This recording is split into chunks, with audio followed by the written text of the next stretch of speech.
Previously on Crew vs XCOM 2, we ended up in quite a predicament as I went on a VIP extraction mission and I forgot to extract the VIP.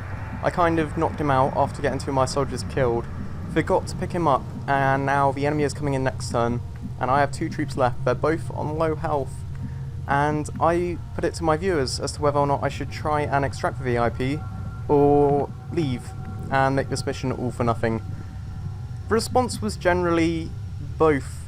People are saying cut your losses, leave, otherwise you're going to lose two really good soldiers. Other people are saying if you leave then these two soldiers' deaths were in vain and there's no point, the whole mission was for nothing. So, I'm going to do both. And I know that's going to sound tricky and complicated, but what I'm going to do is I'm going to run in Gubiak to pick in the VIP here. Hopefully I can do it there, but even if I can't, then an Overwatch is going to be pretty invaluable, so I'm going to run in Gubiak over there. And then Hollow, he is... unfortunately he can't go on Overwatch this turn, because what I want him to do is position himself so that he can extract next turn, and he can leave if, say, a mech comes in, as opposed to just a couple of troopers. Because that is the main problem, as some people pointed out. I'll be fine if it's just a couple of troopers, at least I should be. But if a mech comes in, it will automatically go on Overwatch at... oh my god.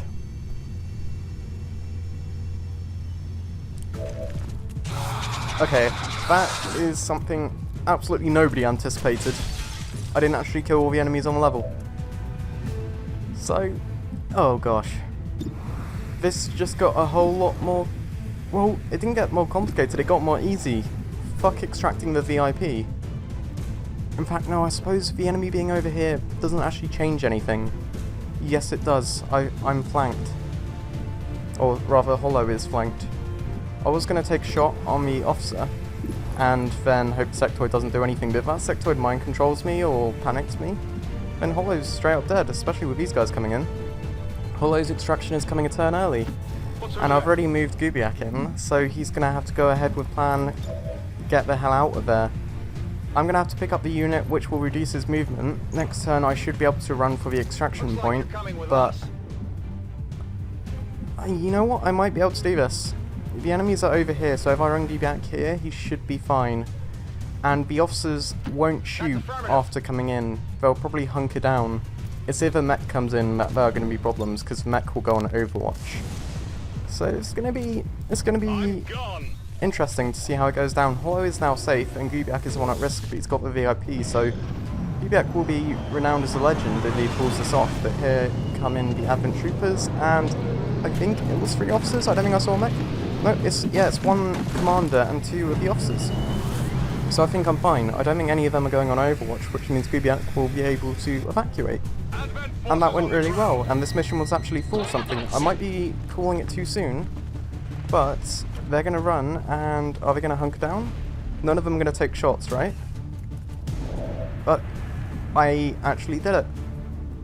You can dash and evacuate on the same turn. Gubiak is holding the VIP, Hollow is out of here, and in a couple of seconds, Gubiak will also be out of here. I am actually, because the results were basically 50-50, I was so tempted just to leave. I didn't want to lose 4 soldiers in one mission. But I'm really glad people convinced me to challenge myself and try that. And it wasn't even a challenge, that went down so easily. Like, there wasn't a single shot against me, there was no risk at any point. I think the only risk would have come is if I attempted to finish off the troops before extracting, which I was going to do before reading the comments if I planned to try and finish the mission. Holy crap, I'm really happy with that, thanks a lot. Well, thanks a lot. I kind of thought, okay, I've run out of things to learn with this series, and there's a lot of people said it's gone a lot better than Enemy Within, Enemy Unknown. But things like that, that is something I would have done at the beginning of the series, and it went really well. So I'm going to jump back into, well, the next mission after going through metagame stuff. So only 2 soldiers will be returning, and quite rightfully so, they look pretty exhausted. I'm going to give Gubiak a well-deserved promotion, and he's going to convert into a sniper with squad sight, which is nice. No more Psy Soldier Duke or Psy Soldier Gubiak, at least not if I retrain them. And here is the person who got 2 of my soldiers and nearly 4 of my soldiers killed, Erin McLaughlin, or Chloen, who I don't know if she's good for anything. I did also get an advanced stock though, which is pretty nice. 166 supplies, 118 intel, a very nice cache from that. Commander, there's no one left to And deploy. now I haven't got enough soldiers for a full squad. Oh, that's awesome.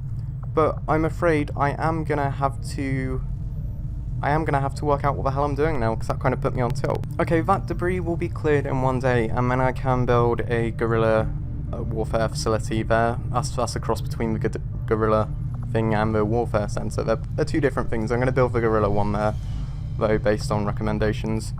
And Tell me something, Doctor. I want to recruit a new soldier based on the success of my last mission, being thanks to you guys. But I'm gonna have to look to see who exactly it was who gave the best advice, because I kind of mixed together a lot of advice there.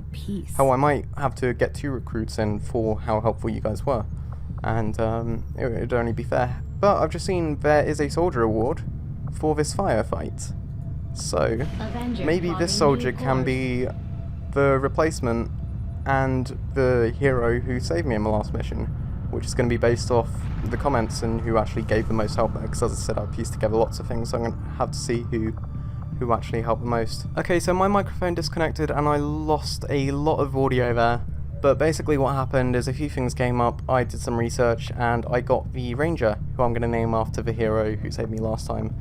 But it was a lot of metagame stuff, like it dragged on for a long time, so maybe it's a good thing that got cut out, if I'm honest. But I'm now going to start constructing some of these relays. I'm going to go to Brazil next, but is there anything else I can do? I kind of should get that supply drop. But then I'm going to construct the audio pylon, communication pylon, so I can communicate with the next region. But I think I've pretty much exhausted Africa of its supplies. I've done a lot. A lot of dark events have triggered, and the avatar progress has progressed a lot. They've been having great... Oh, this really isn't good. I was saying, I think before the audio cut out, I've really let myself go as far as metagame and management goes this episode. Like last episode I really failed as a commander, and now I failed as a tactician. Okay, so I've got some supplies. That is the best thing. I have got a lot of supplies, and I am set up. I just kind of need to come back. I need to come back with those supplies. Welcome, Commander. I can now get a engineer as well, Venom Snake, aptly named. And in fact, I'm going to get both of these, an engineer and a scientist, just to speed things up, and using my supplies to my advantage. And now I can actually put them to use. So I'm going to change research and I'm going to go back to engineering. Also, I'm not going to be sure if the audio cuts out again, so I need to, or if there's suddenly lost footage as a result, then I apologise for that. Right, let's put one of the engineers here to begin excavating, and I'm currently researching probably could have saved a lot of time magnetic weapons. Systems if we had any idea how to translate their language. I'm going to, well yeah, I can't do anything with the scientist, but it is going to make things faster. I am now going to go to West Africa and construct that pylon. Or the radio relay rather. It will only take 2 to 4 days. But hopefully this episode hasn't been too boring as far as metagame stuff goes.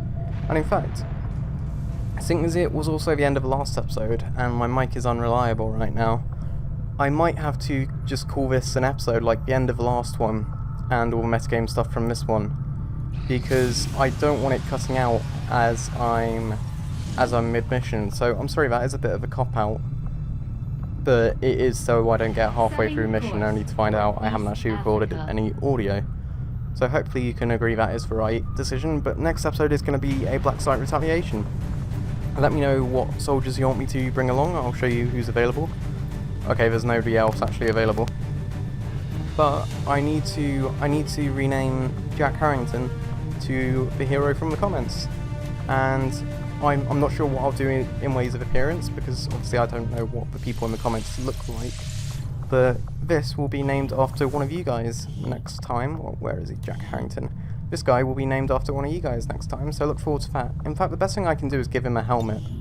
That way you can't actually see what he looks like. So if I give him... is that like a full face one? I'll just give him a hood. There we go. And I'll make him look more badass, basically, and give him a name for next episode. But until then, that's going to have to be the end of this episode, and I do feel slightly bad for that, so honestly, I am sorry. Let's get this promotion real quick. Blade Master... Phantom? No, you know what, I do actually need a Phantom. So I'm going to make you the Phantom, because I believe Danny is still the Blade Master of this group. So yeah, let me know... well, let me know how I could have fixed things this episode, because things have gone dramatically wrong. And I really don't want them to continue as badly as they have been. I hope this episode has still been interesting enough to watch. And I'm going to try and build that radio relay next episode after doing this retaliation mission. I'm probably going to lose to the Avatar project, if I'm perfectly honest, but we'll see how it goes. I've still got a lot of supplies after spending them, and I think things are going okay. Just let me know how I can make them better. Until next time, this is me, Evans with Z111, and this is me out. Peace.